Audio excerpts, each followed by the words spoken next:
Hi you guys, it's Noelle with Noelle Rollins Art.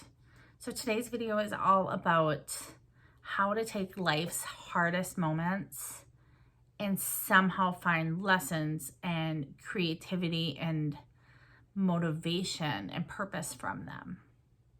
So here's what I mean by that. I'll share some examples.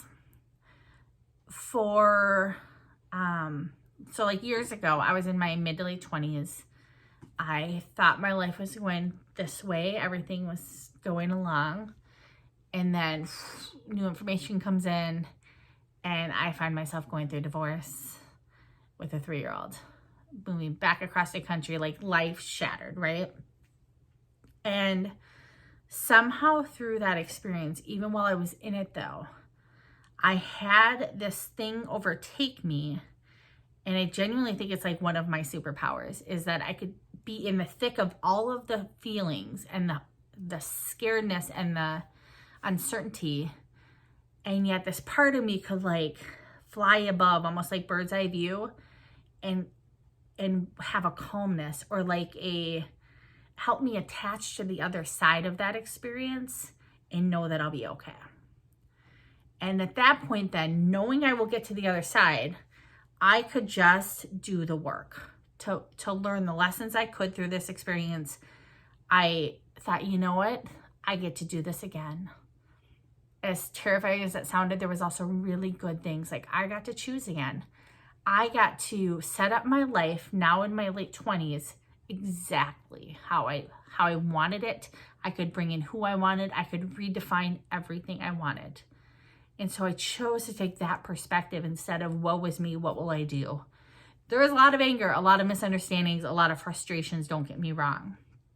But the one that won out was this new beginning kind of feeling.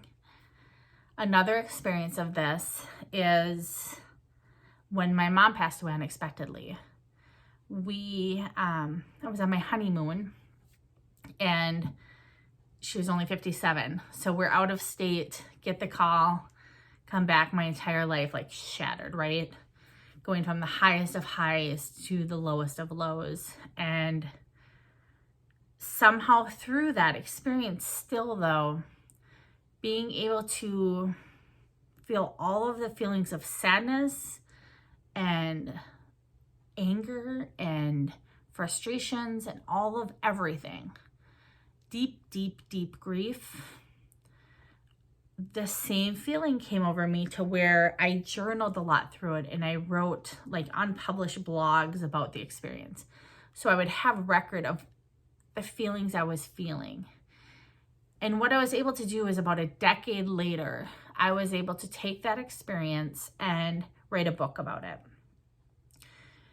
And doing it in a way to where if I had to go through that horrific experience, and it's sadly something we all will experience at some point in life, the only thing I could do differently, I couldn't control the experience. I couldn't control very much about it other than when I got through it, and you never totally get through it, let me be honest, I could be broken down and my mom would be so bummed, right?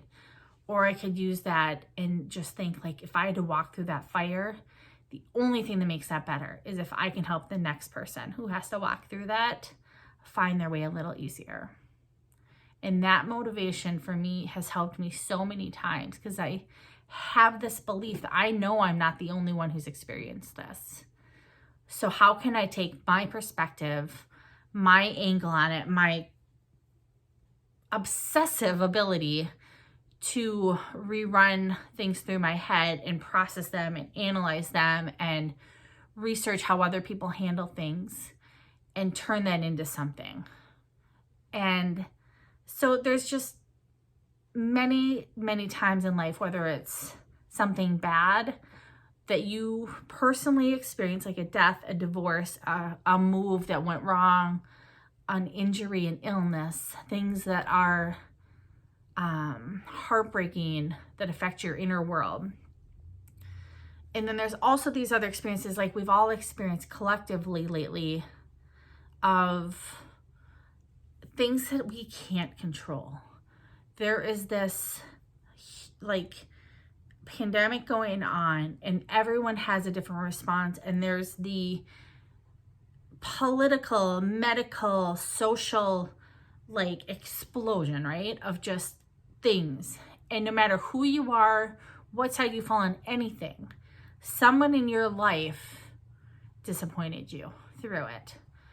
And how to harvest, like, first how to process all that and how to take all that and not completely break down.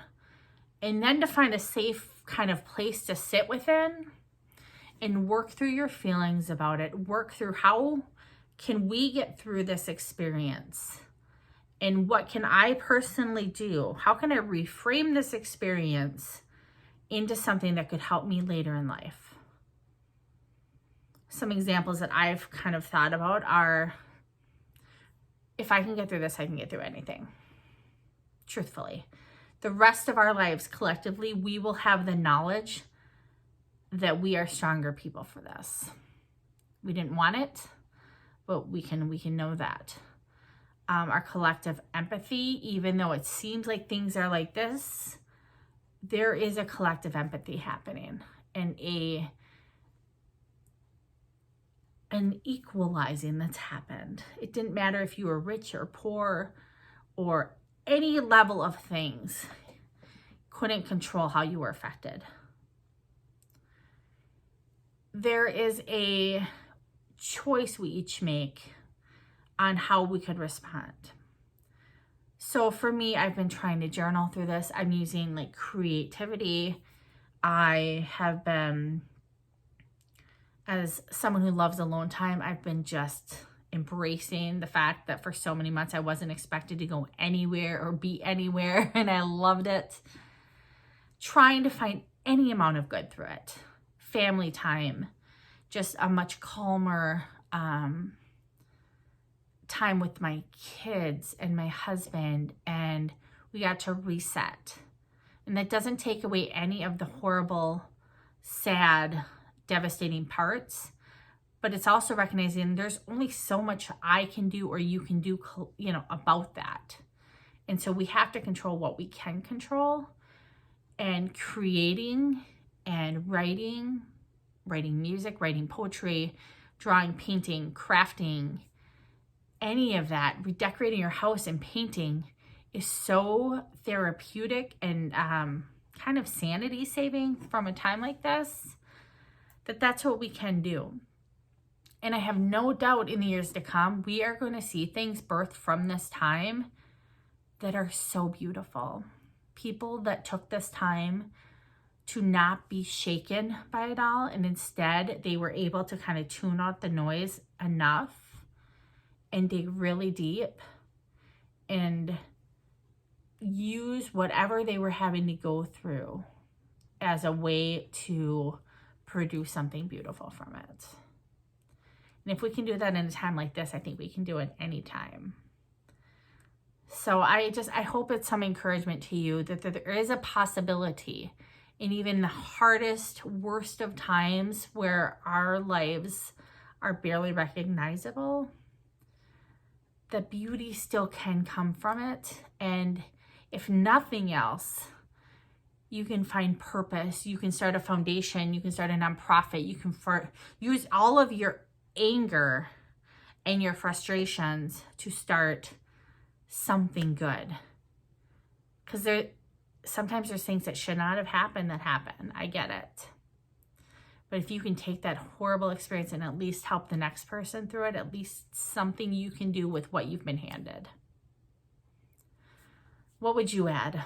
Share in the comments. Let me know what you would add. How are you either dealing with this time now? And I don't want to hear any debates about things. That's not what this is about. It's just about taking times that things are out of our control or that we have to face knowingly tough times, and how we can use that, especially as creatives. The world needs us. The world needs us to take care of ourselves. The world needs us to find beauty where we can, and hope and inspiration. The world needs us to band together and just really support one another. more than ever. I mean, it's like coming out of a wartime period. The world needs art. So keep creating. Thank you for watching. If you haven't already, subscribe to this channel. I have lots of videos about kind of the behind the scenes world of being an artist, and everything from how to make money, how to sell prints, why you might want to do that, how to do commissions, all kinds of different things that I've faced. And I hope you'll watch them. So thanks for being here. All right, bye.